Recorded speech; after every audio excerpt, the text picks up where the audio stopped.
శ్రీకృష్ణ దామోదరాష్టకం 2వ శ్లోకం చెప్పుకుందాం. మీరంతా బాగున్నారా? ఆరోగ్యంగా ఆనందంగా నవ్వుతూ తుళ్ళుతూ అందరూ కూడా ఆనందంగా ఉండాలని కోరుకోండి. నేను కూడా ఆనందంగా ఉన్నాను. మీరంతా ఆనందంగా ఉండాలని కోరుకుంటున్నాను. నమామీశ్వరం మొదటి శ్లోకం పూర్తయింది. శ్రీల సనాతన గోస్వామి విరచితమైన దిగ్దర్శిని నుండి దామోదరాష్టకం భావార్థం తీసుకోబడింది.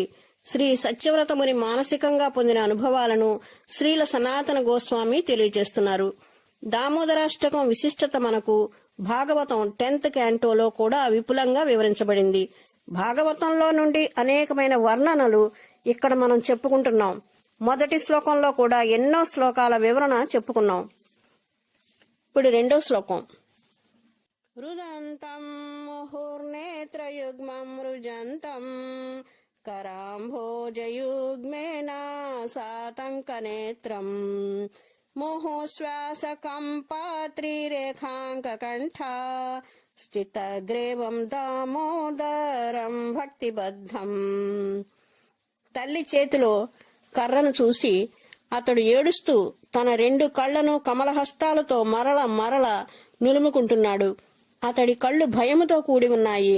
మరియు అతడి మెడలో శంఖము వలె 3 గీతలు ఉన్నటువంటి మెడలోని ముత్యాల హారము అతడు ఏడవటం వలన త్వరిత గతిన ఊపిరి పీల్చుకోవటం వలన ఊగుతూ ఉంది. అతడి ఉదరము తాడు చేత కాక తన తల్లి యొక్క విశుద్ధ ప్రేమ చేత కట్టబడింది. అటువంటి దేవదేవుడైన శ్రీ దామోదరునికి నా వినయపూర్వక ప్రణామములు. Bhagavatam 10th canto 9th chapter 11th వర్స్లో శ్రీకృష్ణుని అసాధారణమైన లీల గురించి ఈ శ్లోకంలో ఎంతో అందంగా చిత్రీకరించారు. యశోదామాత అల్లరి పిల్లవాడైన శ్రీకృష్ణ భగవానుడు తీవ్రంగా ఏడుస్తూ తన కమల హస్తాలతో 2 కళ్లను నులుముకుంటున్నాడు. కళ్లకు పెట్టిన కాటుక కన్నీళ్లతో కలిసి ముఖమంతా పులిమినట్లయింది. తన చేతిలో కర్రను చూసి కళ్లల్లో భయం నింపుకున్న తన కుమారుడిని గమనించింది యశోదామాత. కొడుకు చేతిని పట్టుకుని బెత్తం ఝుళిపిస్తూ అతనిలో ఉన్న భయాన్ని తీవ్రతరం చేసింది. ఇంత అల్లరి చేస్తావా, ఉండు, నిన్ను కొడతాను అని బెదిరిస్తుంది కూడా. రుదంతం అనే పదంతో మొదలైంది ఈ శ్లోకం.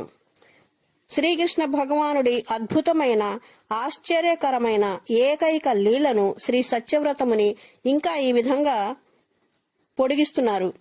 భాగవతంలో కూడా అక్కడ వర్ణించినటువంటి ఆ లీలను అభినందిస్తున్నాడు. తల్లి తనను ఖచ్చితంగా కొడుతుంది అని ఆందోళన చెందాడు శ్రీకృష్ణ భగవానుడు. కానీ తాను ఎంతగా భయపడ్డాడు అనే విషయాన్ని తెలుసుకున్న తల్లి తనను శిక్షించకుండా మానేయొచ్చు అని ఆశిస్తున్నాడు. కాబట్టి రుదంతం అంటే తీవ్రంగా ఏడుస్తున్నాడు అని అర్థం. ముహుర్నేత్రయుగ్మం మృజంతం కరాంభోజ యుగ్మేన అంటే కళ్లను మాటిమాటికి తన కమల హస్తాలతో నులుముకుంటున్నాడు. తన 2 చేతులతో అలా మాటిమాటికి కళ్ళు తుడుచుకోవడం అనేది సహజంగా పిల్లలు చేస్తూనే ఉంటారు. ఇది ప్రత్యేకమైన బాల్య లీల.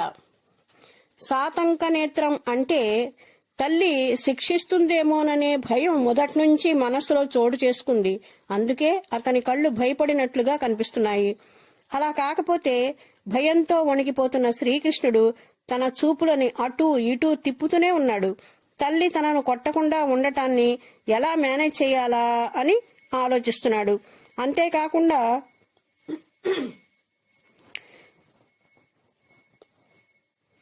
ముహుశ్వాసేన అంటే మళ్ళీ ఊపిరి పీల్చుకోవటం. ఆపకుండా ఏడుస్తూ ఉండటం వల్ల కంఠస్థిత గ్రీవం అతని మెడలో ఉన్న ముత్యాల హారం, త్రిరేఖాంక శంఖం వలె 3 రేఖలు ఉన్నటువంటి అతని మెడ, కంప అంటే కంపిస్తోంది. శ్రీ దామోదరుని ఉదరం తాళ్లతో కట్టేసినట్లు కనిపిస్తుంది. శ్రీ సత్యవ్రత ముని భాగవతంలో ఉన్న మరొక శ్లోకార్థాన్ని వెలికితీశారు. 10th canto 9th chapter 14th verse. యశోదామాత ప్రపంచంలోని సాధారణ తల్లిలా తన అల్లరి కొంటె కృష్ణుడిని బంధించింది. తన కొడుకు సామాన్యమైన బాలుడు అని అనుకుంది. అందుకే అందరి బిడ్డల్లాంటి బిడ్డే అనుకుని రోడ్డుకి కట్టేసింది. తాడుతో అతని పొట్టకి రోడ్డుకి కలిపి కట్టేసింది అని ఈ శ్లోకంలో తెలియజేస్తున్నారు. అంటే ఒక కొసతో బరువైన రోటిని బంధించి రెండో కొసతో బాలకృష్ణుడి పొట్ట మీద నుండి తీసుకొచ్చి బాలకృష్ణుడు క్షేమంగా బంధించబడాలని ఆ పక్కన ముడేసింది. శ్రీకృష్ణుని అనంత తత్వాన్ని వర్ణిస్తూ అతని భక్త వశ్యత విశేష, అతని ప్రత్యేక గుణం గురించి ఈ విధంగా తెలియజేస్తున్నారు. అంటే తన భక్తులు తనను అధీనం చేసుకోవచ్చు. శ్రీ సత్యవ్రతముని భక్తిబద్ధం అని శ్లోకం చివర పదం గురించి చెప్తున్నారు. అంటే అర్థం భక్తి అయివ బద్ధం. శ్రీకృష్ణ భగవానుడు కేవలం భక్తికే కట్టుబడి ఉంటాడు, మరి వేరే దేనికి కాదు. ఇంకో రకంగా చెప్పాలంటే తాళ్ల బలంతో అతన్ని కట్టిపడేయడం అసాధ్యం. కానీ అతను తాను ఏ విధంగా కట్టుబడి ఉంటాడు అనే విషయాన్ని తెలియజేస్తున్నాడు. యశోదామాత భక్తికున్న శక్తి వలన కట్టుబడి ఉంటాడు. ఆ శక్తి ఏమిటంటే మాతృప్రేమ, వాత్సల్యం వల్లనే సాధ్యమవుతుంది. అలా కాకుండా తన తల్లి లాంటి భక్తుల భక్తి ప్రపత్తుల శక్తికి తను ఇష్టపూర్వకంగా కట్టుబడి ఉంటాను అని చెప్తున్నాడు. తన తల్లి మీద బాలకృష్ణుడికి ప్రేమ భక్తి కూడా ఉంది అని కూడా తెలియజేస్తున్నాడు. అందుకే తనను బంధించడానికి తాడు తెచ్చింది సరిపోలేదని ఎన్నోసార్లు ఎన్నో తాడు ముక్కలు తెచ్చినా బంధించలేకపోయింది. ఎంత ప్రయత్నించినా 2 అంగుళాల గ్యాప్ ఉంటూనే వచ్చింది. ఇదే శ్రీమద్ భాగవతంలో కూడా ఈ విధంగా వర్ణించారు. యశోదమ్మ బాలకృష్ణుడిని బంధించాలని ఎంత ప్రయత్నించినా ఎప్పుడూ 2 అంగుళాల తాడు తక్కువవుతూ వచ్చింది. మళ్లీ 2 అంగుళాలు కలుపుతుంది, మళ్లీ అప్పుడు కూడా 2 అంగుళాలు తక్కువ అవుతుంది. మళ్లీ ప్రయత్నిస్తుంది, అయినా మళ్లీ చివరికి 2 అంగుళాలు తగ్గుతూ ఉంది. ఈ విషయం గురించే విశ్వనాథ చక్రవర్తి వ్యాఖ్యానం ఈ విధంగా ఉంది.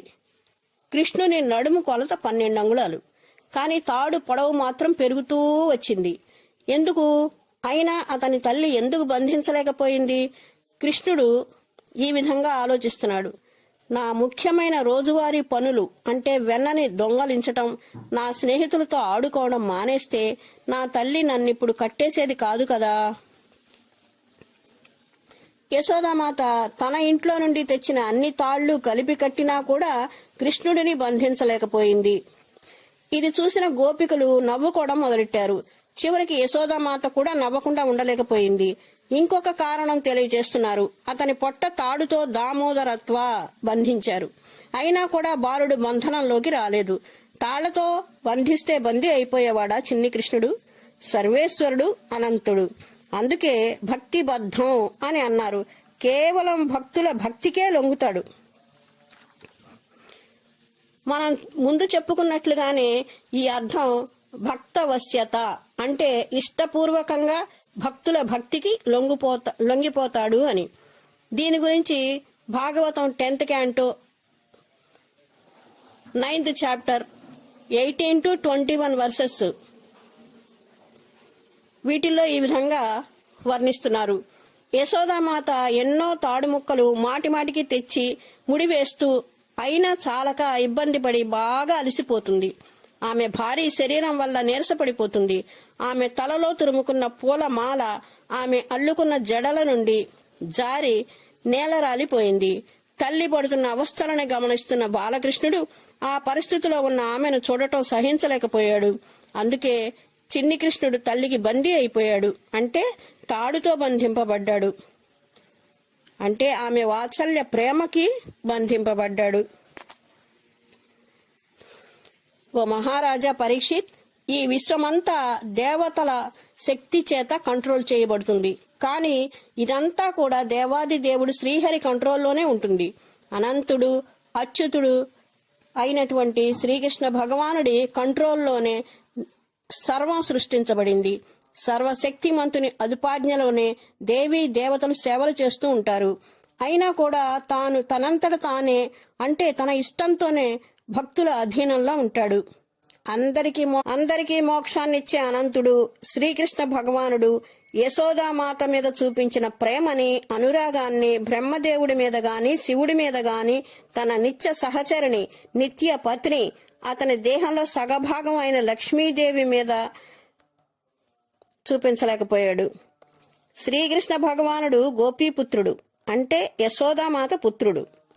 అష్టాంగ యోగాలు అభ్యసించిన వారికి గాని, ఎన్నో తపస్సులు చేసిన వారికి గాని, తమ దేహాన్ని గురించి ఆలోచించే వారికి గాని అంత తేలికగా పట్టుబడలేదు. ఆత్మ సాక్షాత్కారం పొందిన జ్ఞానులకి గాని, భేదభావం కలవారికి గాని అస్సలు పట్టుబడలేదు. వారు అంతటా భగవంతుడు ఉన్నాడని అవగాహన చేసుకున్న వారే అయినప్పటికీ భాగవతం 10th canto తేలిగ్గా పట్టుబడలేదు. 10th chapter 25 ప్రేమతత్వంతో ఉన్న వీళ్ళంతా కూడా భక్తిదేవర్షి నారదుడు నిమగ్నమై ప్రియమైన భక్తుడు యశోదామాత కుమారుడని ఐశ్వర్యవంతుడైన దేవతలుంటారో కోశాధికారి కుబేరుని అతన్ని పొందగలుగుతారు. అయినా వారికి నా రకంగా చెప్పాలంటే యోగులు, మునులు, నిరాకారవాదులు, నలకుబరుడు, మణిగ్రీవులను ఎదుర్కొంటూ అర్జున రూపంలో ధ్యానం చేసుకుంటూ ఉంటారు. అలాంటి వారికి శ్రీకృష్ణ భగవానుడు శాప విమోచనం చేశాడు. ఎందుకంటే నారదుడు తన భక్తుడు కాబట్టి పట్టుబడడు, భక్తుల భక్తికి అధీనుడు అవుతాడు కాబట్టి. ఈ శ్లోకంలో ఇది ఎంతో ముఖ్యమైన విశేషం. ఎందుకంటే అతను భక్తికి బద్ధుడు అవుతాడు, తాడుకి బద్ధుడవడు. కేవలం భక్తికి మాత్రమే బద్ధుడవుతాడు. 3 లోకాలను తన కనుబొమ్మలు ఎగరవేయటంతో భయపెట్టే శ్రీకృష్ణ భగవానుడు ఈ రోజు తల్లిని చూసి భయపడుతున్నాడు. ఆమె చేతిలో ఉన్న చిన్న బెత్తాన్ని చూసి వణికిపోతున్నాడు.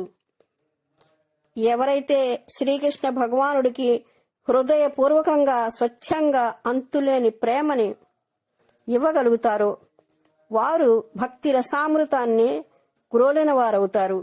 ఈ భౌతిక ప్రపంచంలో ఉన్న ఆసక్తులన్నిటినీ త్యజిస్తారు. బ్రహ్మ ధ్యానం చేసినప్పుడు గాని, 9 కుమారులు ధ్యానం చేసినప్పుడు గాని దేవాది దేవుడు స్వయంగా ప్రత్యక్షం కాకుండా ఒక్కొక్కసారి నారాయణ రూపంలో ప్రత్యక్షమవుతాడు. ఎంత అత్యధికంగా ధ్యానం చేసినా కూడా వారు వ్రజేంద్ర నందనుణ్ణి, అంటే శ్రీకృష్ణ భగవానుణ్ణి స్వాధీనపరుచుకోలేరు, అంటే అందుకోలేరు. అయినా యశోదమ్మ మాత్రం తన వాత్సల్య ప్రేమతో, మాతృ ప్రేమతో కట్టేయగలిగింది. యశోద ఈ విధంగా అనుకుంటుంది, కృష్ణుడు కొంటె పిల్లవాడు, అలాగే ఈ బరువైన రోలు కూడా. ఎందుకంటే ఆ రోటి మీద కూర్చుని, ఆ రోటి మీదకి ఎక్కి శ్రీకృష్ణ భగవానుడు ఉట్టి మీద ఉన్న వెన్న కుండల్ని పగలగొట్టాడు. అందుకని యశోదామాత ఏమనుకుంటుందంటే కృష్ణుణ్ణి, ఈ రోలుని, రెండిటిల్ని కూడా శిక్షకి అర్హులుగా భావించింది. అందుకే వీళ్ళిద్దరినీ కూడా తాడుతో కట్టేయాలి అని అనుకుంటుందన్నమాట. ఆ విధంగానే రోలు నుండి కృష్ణుడు విడిపించుకోకుండా ఉండటానికి గట్టిగా తాడుతో కట్టేస్తుంది.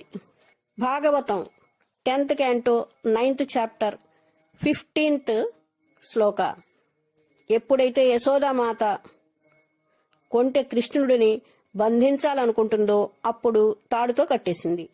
2 ఇంచుల తాడు తక్కువ అవుతూ వస్తుంది. తన తలకున్న సిల్క్ రిబ్బన్ తీసి కట్టేస్తుంది. అతని నడుముకున్న బంగారు గొలుసు తీశారనుకోండి, కొంటె కృష్ణుడు దిగంబరుడవుతాడు. అంటే శరీరం మీద దుస్తులేమీ ధరించలేదన్నమాట. బంగారపు గొలుసు నడుముకి మాత్రం కట్టేశారు. అతని నడుము కొలత 12 అంగుళాలు మాత్రమే. రిబ్బను ఏమాత్రం సరిపోదు, 2 అంగుళాలు తక్కువ అవుతుంది. యశోదామాత తన స్నేహితురాలిని ఇంకొంచెం తాడు తెమ్మంటుంది. అది కూడా మళ్లీ 2 అంగుళాలు తగ్గింది. మళ్లీ తెచ్చి కట్టినా మళ్లీ 2 అంగుళాలు తగ్గింది. 2 అంగుళాలే తగ్గుతుంది. అంతకన్నా ఎక్కువ, అంతకన్నా తక్కువ కాదు. దీనిలో ఒక అద్భుతమైన అర్థం ఇమిడి ఉంది. 1 అంగుళం అంటే సాధకుని ప్రయత్నం. సాధకుని ప్రయత్నం అంటే భక్తిలో ఉన్నవాళ్ళు సాధన చెయ్యాలి. సాధన చేసి భగవంతుణ్ణి సాధించుకోవాలి. సాధన చేయటం అంటే భజన చెయ్యాలి, భక్తి చెయ్యాలి, పూజ చెయ్యాలి, అర్చన చెయ్యాలి. ఈ విధంగా భగవంతుడికి సంబంధించిన గ్రంథాలు చదవాలి. అలా బలమైన నిర్ణయంతో, అంతులేని ప్రయత్నంతో ముందుకు సాగాలి. అప్పుడు శ్రీకృష్ణుడి హృదయం కరిగిపోయి తన భక్తులని తన భక్తియుక్త సేవలో నియోగిస్తాడు. అలాగే రెండవ అంగుళం భగవంతుడి దయ. చూడండి, ఎవరైతే సాధన చేస్తారో, భక్తులుగా తయారవుతారో వాళ్ళు భగవంతుడి యొక్క దయను కూడా పొందాల్సి ఉంటుంది. సాధన చేసినంత మాత్రాన భగవంతుడి యొక్క దయ కలుగుతుంది అని అనుకోవటానికి లేదు. భగవంతుడి దయ కలగాలంటే భగవంతుడికి నచ్చిన విధంగా భక్తి చెయ్యాలి. మనం ఇష్టం వచ్చినట్టు మనం భక్తి చేస్తున్నాం, మాకు భగవంతుడి దయ కలగలేదు అని అనుకోవటానికి లేదు. ఎందుకంటే భగవంతుడికి ఏది ఇష్టమో అదే చెయ్యాలి. భగవంతుడికి ఇష్టమైన సేవలు చెయ్యాలి. అలా చేస్తే సాధకుడు తప్పకుండా భగవంతుడి దయని పొందగలుగుతాడు. అందుకే ఒక అంగుళం అంటే సాధకుని ప్రయత్నం, రెండవ అంగుళం భగవంతుని దయ అని తెలియజేస్తున్నారు. ఇక్కడ శ్రీకృష్ణ భగవంతుడికి సంబంధించినటువంటి కొన్ని శక్తుల్ని గురించి తెలియజేస్తున్నారు. శ్రీకృష్ణ భగవంతుడికి సంబంధించిన ఏర్పాట్లన్నీ కూడా ముందుగానే జరిగిపోతాయి. ఎలా అంటే అతని స్వంత అంతర్గత శక్తి యోగమాయ చేత. అందుకే శ్రీకృష్ణ భగవానుడు తల్లి ప్రేమకి కట్టుబడ్డాడు. అంతేకాకుండా శ్రీకృష్ణ భగవానుడికి లోపల బయట అని గాని ఆది అంతం అని కాని లేదు. ఆయన శాశ్వత రూపంతో అంటే స్వస్వరూపంతో సృష్టి జరిగేటప్పుడు, వినాశనం జరిగేటప్పుడు అన్ని విశ్వాలను సృష్టించేది, నాశనం చేసేది అతనే. అతను అఖిల రసామృతమూర్తి, స్వస్వరూపంతో నిలిచి ఉంటాడు. రసోవైస, అతనే అమృత భాండం. ఏమైనా అలాంటి అనంతుడిని యశోదమాత తన పుత్రుడు అనే అనుకుంటుంది. దామ, శ్రీధామ, సుధామ, మధుమంగళ ఇంకా కృష్ణుని సఖులందరూ వచ్చారు. రోహిణీమాత ఉపనందుని భవనం నుండి నందభవన్కి తన కుమారుడైన బలదేవుని తీసుకుని వచ్చింది. తన స్నేహితుల దగ్గరికి వెళ్ళాడు బలదేవుడు. తన చిన్న తమ్ముడు రోటికి కట్టేయడం చూశాడు. శ్రీకృష్ణ భగవానుడు ఏడుస్తున్నాడు. అలా ఏడవటం కూడా చూశాడు. అలా ఏడుస్తున్నప్పుడు శ్రీకృష్ణ భగవానుడి కంటి నుండి కాటుకతో కలిసిన కన్నీళ్లు నల్లగా ధారగా వెలువడుతున్నాయి. వాటిని యమునా నదితో పోల్చవచ్చు. ఆ కాటుకంతా కరిగిపోయాక వచ్చిన కన్నీళ్లు తెల్లగా ఉన్నాయి. వీటిల్ని గంగా నదితో పోల్చవచ్చు. ఈ రెండు నదులు అతని హృదయం మీద ప్రవహిస్తున్నాయి. బలరాముడు కన్నయ్యని ఎవరు కట్టేశారు, వారిని నేను శిక్షిస్తాను అని అంటాడు. అప్పుడు మధుమంగళుడు బలరాముడి చెవిలో యశోదామాత కట్టేసింది అన్నాడు. బలరాముడు ఇంక మళ్ళీ మాట్లాడలేదు, సైలెంట్ అయిపోయాడు అనమాట. కొంతసేపు అయ్యాక ఆ బంధనాన్ని విప్పాలని ప్రయత్నం చేస్తాడు బలరాముడు. కానీ సాధ్యం కాదు. ఎందుకంటే భక్తుల ప్రేమ వాత్సల్య రస రూపంలో ఉంటుంది. అంటే తల్లిదండ్రుల ప్రేమ. సాఖ్యరస రూపంలో ఉన్న భక్తుల ప్రేమ కన్నా ఉన్నతమైంది. బలరాముడు అనంగమంజరి రూపంలో ప్రకటమయ్యాడు కాబట్టి అతనిది మధుర రస రూపంలో ఉంటుంది. ఆ ముడిని విప్పగలిగిన వాడే కాని అతని సఖులు అందరూ ముడి విప్పాలని ప్రయత్నించి విఫలమయ్యారు. కృష్ణుడు మెల్లమెల్లగా ఏడవటం ఆపేశాడు. సఖులు కృష్ణుడితో అంటారు, పద వెళదాం బయటికి, మేము రోడ్డుని తోసుకుంటూ వస్తాం అని అంటారు. అప్పుడు శ్రీకృష్ణుడికి తన భక్తుడు అయినటువంటి నారదునికి కుబేర పుత్రులకి మధ్య జరిగిన సంఘటన గుర్తుకొచ్చింది. అతను ఆలోచించాడు, దేవర్షి నారదుడు నాకు అత్యంత ప్రియమైన భక్తుడు, ఐశ్వర్యవంతుడు, దేవతల కోశాధికారి అయిన కుబేరుని ఇద్దరు పుత్రులు నలకుబర, మణిగ్రీవులు. వాళ్ళకి నా మీద భక్తే లేదు. అయినా నేను నారదముని పలుకులకి విలువిచ్చి వారి ముందుకి డైరెక్ట్గా వెళ్ళి వారికి భక్తియుక్త సేవను చేయమని చెప్పాలి. కుబేరుడు నారదుని స్నేహితుడు. అతని ఇద్దరు పుత్రులు నలకుబెర, మణిగ్రీవుడు. వాళ్ళు ఒకరోజు మందాకిని నదిలో పవిత్రమైన గంగా జలాలలో స్వర్గలోకంలో ఉన్న సుందరాంగులతో స్నానం చేస్తున్నప్పుడు నారదుడు అటుగా వస్తాడు. ఆ సుందరులు నారదముని చూసి గబగబా నీటి నుంచి బయటికి వచ్చి దుస్తులు ధరించి ప్రణామాలు చేశారు. కానీ కుబేరపుత్రులు దిగంబరులుగా నీటిలోనే ఉన్నారు. ఆ నీటిలో అలా నిలబడే ఉండి ఎవరు వచ్చింది అని ఎంతో అహంకారంతో మాట్లాడతారు. అది కాక వాళ్ళు ఆ సమయంలో బాగా త్రాగి మత్తుగా ఉన్నారు. ఐశ్వర్య మదంతో, యవనపు పొంగుతో, మంచి వంశంలో జన్మించిన అహంకారంతో ఉన్నారు. నారదుని ఏమాత్రం లెక్క చేయలేదు. నారదునికి కోపం వచ్చింది. నీటి నుండి కదలకుండా అలాగే ఉన్నారని చెట్లుగా మారిపోండి అని శపించాడు. దేవర్షి శాపాన్ని విన్న వెంటనే భయపడిపోయి బయటికి వచ్చి పాదాల మీద పడి వేడుకున్నారు క్షమించమని. శాప విమోచనం కూడా అడిగారు. మీ ఇద్దరు అర్జున వృక్షాలలాగా గోకులంలో నందమహారాజు ఇంటి ముందు ఉంటారు. ద్వాపర యుగం చివరలో శ్రీకృష్ణ భగవానుడు స్వయంగా చిన్న బాలుడిగా వచ్చి మీకు శాప విమోచనం కలిగిస్తాడు. ఎప్పుడైతే కృష్ణుడికి ఇది గుర్తుకొచ్చిందో కుబేరపుత్రులకి శాప విమోచనం కలిగించాలని 2 పెద్ద పెద్ద అర్జున వృక్షాల మధ్యకి బరువైన రోటిని లాగుతూ వచ్చాడు. రోలు ఎలాగైతేనే ఆ 2 చెట్ల మధ్యకి వచ్చింది. రోటిని బలంగా ముందుకు లాగినప్పుడు ఆ 2 చెట్లు పెద్ద శబ్దం చేస్తూ విరిగిపడి వాళ్లల్లో నుండి నలకుబేరుడు, మణిగ్రీవుడు ప్రత్యక్షమవుతారు. బాలకృష్ణుడిని స్తుతించి ప్రార్థనలు చేసి తమ తప్పుకు క్షమించమని వేడుకుంటారు. శ్రీకృష్ణ భగవానుడు ఈ విధంగా తెలియజేస్తున్నాడు. మీరు నారదుని చూడకపోవటం వలన మీలాంటి పనికి మాలిన వాళ్ళు కూడా నన్ను ముఖాముఖి చూడగలిగేటట్లుగా నారదుడు ఏర్పాటు చేశాడు.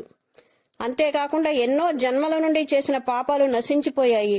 మీరిప్పుడు నాకు భక్తియుక్త సేవ చేసుకోండి అని తెలియజేశాడు. ఇదంతా ఎందుకు జరిగింది అంటే కేవలం నారదుడు శ్రీకృష్ణ భగవానుడికి గొప్ప భక్తుడు కాబట్టి. నారదుడి భక్తిని చూసి అతను తనకు తెలియకుండానే శాపము ఇచ్చాడు, వరము ఇచ్చాడు. నలకుబేరుడికి ఈ తర్వాత మణిగ్రీవుడికి శాపము ఇచ్చాడు, ఆ తర్వాత వరం కూడా ఇచ్చాడు. శాపం ఏంటి అంటే వాళ్ళు చేసిన పనికి మాలిన పనికి శాపం ఇచ్చాడు. ఆ తర్వాత వరం అంటే ఏంటంటే శ్రీకృష్ణ భగవానుడు యోగులకి గాని మునులకు గాని ఎంతో తపస్సు చేసినా కూడా ప్రత్యక్షంగా కనిపించడు, ముఖాముఖిగా చూడలేరు. కానీ నారదముని వాళ్ళకి శ్రీకృష్ణ భగవానుడిని ముఖాముఖి చూడగలిగేటటువంటి వరాన్ని ప్రసాదించాడు. అది కూడా శ్రీకృష్ణుని అకారణ దయ వలన ఆ విధంగా జరిగింది. వాళ్ళు గోలోక బృందావనంలో నివసిస్తున్నారు. అప్పటి నుంచి గోలోక బృందావనంలో నివసిస్తున్నారు. వాళ్ళు గొప్ప గాయకులుగా మారారు. వాళ్ళ పేర్లు మధుకంఠ, స్నిగ్ధకంఠ. చెట్లు పడిన శబ్దానికి నందబాబా, యశోదామాత అందరూ పరిగెత్తుకొచ్చారు. 2 పెద్ద పెద్ద చెట్ల మధ్య ఉన్న చిన్న కృష్ణుడిని ఎత్తుకున్నాడు నందమహారాజు. ఎత్తుకోవడమే కాదు, తాడు ముడిని కూడా విప్పదీశాడు. ఆ ముడితో బంధించింది తాడు కాదు, వాత్సల్య ప్రేమ. అది యశోదామాత వాత్సల్య ప్రేమ. వాత్సల్య రసంలో ఉన్నవారు గాని, మధుర రసంలో ఉన్నవాళ్ళు గాని ఆ ముడిని విప్పగలరు. వేరే అంటే సాఖ్యరసం, దాస్యరసంలో ఉన్నవాళ్ళు విప్పలేరు. నందబాబా అడుగుతాడు, నిన్ను మీ అమ్మ కట్టేసింది కాబట్టి నువ్వు కోపంగా ఉన్నావు, నువ్వు భయపడ్డావు, మీ అమ్మ కొడుతుందేమో అని చాలా చాలా ఆందోళన పడ్డావు. ఇప్పుడు మీ అమ్మని నేను కొట్టనా గట్టిగా అని చెయ్యి పైకెత్తితే వద్దు అని ఆ చెయ్యిని కిందకి దింపుతాడు చిన్ని కృష్ణుడు. అది అతని తల్లి మీద అతనికున్న ప్రేమకి చిహ్నం. వెళ్లి అమాంతంగా తల్లి ఒడిలో కూర్చుంటాడు శ్రీకృష్ణ భగవానుడు. లోకాలనేలే అనంతుడు అచ్యుతుడు యశోదామాత ఒడిలో ఆవిడ వాత్సల్య ప్రేమలో సామాన్య బాలుడిగా మురిసిపోతూ ఉంటాడు. ఈ విధంగా 2వ శ్లోకం సమాప్తం. హరే కృష్ణ. రేపు 3వ శ్లోకం చెప్పుకుందాం.